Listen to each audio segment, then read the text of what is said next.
Hello YouTube, and on today's video I have something really interesting to review and share with you guys. It is the RetroTink 2X Mini. So for those of you who don't know, this is an HDMI upscaler for retro game consoles that supports S-Video, and it's specifically designed around getting better output from Nintendo 64 in particular, which is the system I've wanted to get better output, resolution, clarity, whatnot for you guys, the viewers, for a while now, because in my opinion the HyperCon cables haven't been doing a great job. So is this thing any good? Is it worth the price tag of admission, or is it just a pile of garbage? Let's find out on today's video. Alright, so taking a look at the unit here, as you guys can see, it has the branding up the top here, that's upside down, RetroTink 2X Mini. It has their little logo thing right here, which is two pixelated bunnies, which is a little weird, but I'm not gonna judge anyone, you know. So taking a look at it, as you guys can see, right here is your HDMI port. Right here is your micro USB cable output. You need a external power source in order to power this thing, which isn't a huge deal because I think most HD TVs have built-in USB connections, and if not, you can just get a wall outlet and plug it in there. It'll work just fine. And right here's the big thing, for me at least, this is one of the reasons why I wanted to get this. It's the smoothing filter turn on switch thing. It feels really nice to click it, and we're getting into what that does in a little bit here, but just so you guys know, it does the smoothing filter. It controls that, which makes your image look a little bit more crisp, I suppose would be the terminology. Right here is the mode select, which, if I remember correctly, one of these is retro game mode, which is for stuff like NES, Super NES. It makes pixels more rounded. And this one is for, and then the other one is for N64, PlayStation 1, systems like that that use more polygonal graphics, I suppose. And that does it for the overall looking at of the unit and whatnot. I love the design of this thing, okay? It's very small and compact. It's very convenient. It's not going to take up a ton of room. And it's not very heavy either, which I think is good, because this kind of thing, I just don't want it, you know, I just don't want it to be like 20 pounds, okay? So I think this is a great design and everything, so let's get into some gameplay and see what this looks like. Alright, so the first game up that I decided to show you guys here is BanjoKazooie, because BanjoKazooie is one of those iconic Nintendo 64 games that I think everyone can recognize, and it looks pretty good here. It looks very close to, I would say, an emulator in terms of footage. I think some people might actually find this footage a bit questionable, but just know this is not emulated. This is all off of legitimate Nintendo 64 hardware. This thing just makes everything pop and look really colorful, which I think is a great selling point and a great indicator for the quality of the RetroTink 2X Mini. So next up, I figured we would do a comparison between the RetroTink 2X Mini and the HyperCon HDMI cable. So first up, we have the HyperCon cable, and here it is playing GoldenEye 007, specifically the dam level. And as you guys can tell from this footage, it's very dark and in some instances kind of blurry. It just does not look sharp enough. It doesn't look like how the dam level in GoldenEye should look. And so this isn't too bad when you're playing on your TV and everything, because on your TV you can just turn up the brightness, turn up your contrast setting, whatnot, and just make the picture look how it should. But this is worth noting if you're a YouTuber or someone who makes YouTube videos like me, and you're trying to get good looking Nintendo 64 footage, it's not going to look very good from the HyperCon HDMI cable.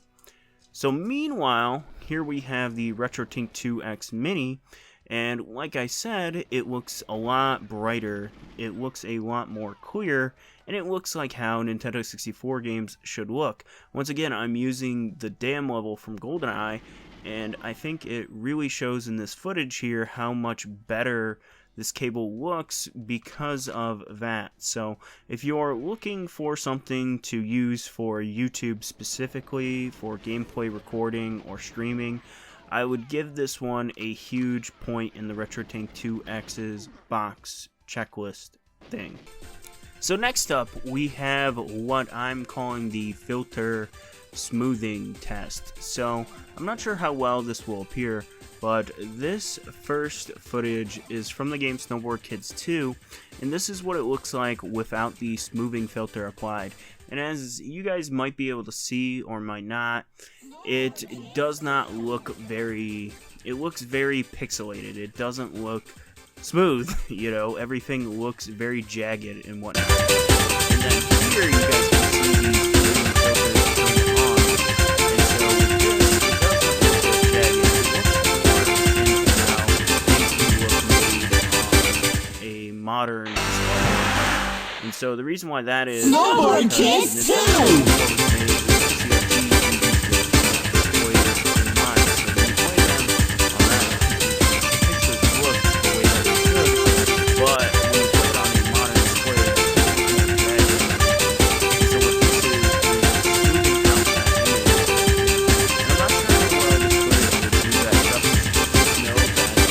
At it on your actual display and everything, it looks a lot better. So the next game I'm playing up here is Star Fox 64, and the reason why I'm playing this game is because I know it fairly well, and I'm trying to test for input lag. So this is one thing I always see brought up when I see this box talked about online, is that it has no input delay, and I always hear the Hyperkin cables have a bunch of input delay, but I've never noticed it with the Hyperkin cables if there is any input delay, and I'm fairly sensitive to it. I do a bit of speed running, as you guys who are familiar with the channel may or may not know. I have a couple runs up, I'll link to them in the inscription above, but so I've never noticed any input delay with the Hyperkin HDMI cable, but I'm also not noticing any input delay with this cable box thing either. So as far as I'm aware, as far as I can tell, and I'm fairly sensitive to input delay, neither have input delay. So if you're going to buy one based off of input delay, it's kind of a draw for both. Alright, so overall, which one do I think is better? The Hyperkin cable or the RetroTink 2X? So I think it really just comes down to a couple things. The first thing is whether or not you're planning on getting one of these to record gameplay footage and whatnot in HD. If you're going to go that route, I would say get the RetroTink 2X. But if you're just somebody on a pretty tight budget, you know, a budget of like $30, $50, whatever, just get a Hyperkin cable, because you can turn the brightness up on your TV, and when you do that, it does look a lot better than what the gameplay footage makes it out to look like, if that makes sense. The RetroTink 2X is a step up, but it's not like a major step up, to the point to where I would say it really makes it a lot better. I would say the thing that makes this more convenient, though, is that you can buy a S-Video switcher and just switch it between your consoles that use S-Video, like your Sega Genesis, your Super Nintendo, stuff like that. I only showed Nintendo 64 footage for this review because that's what RetroTink has said specifically they made this thing for. The smoothing filter option that is included with this does look really nice, but it's not nice enough, in my opinion, to where it makes it just outright 1,000 times better than this. And like I said about the input lag, I've never noticed input lag with these cables. I've been using them for a long time. I'm a speedrunner, so I think I would notice input delay. And I definitely didn't notice any with this, which is again something they advertise with these, so that's definitely a plus for this. It mostly just comes down to the price, in my opinion. If you have, you know, the extra money and you can afford this, go for this.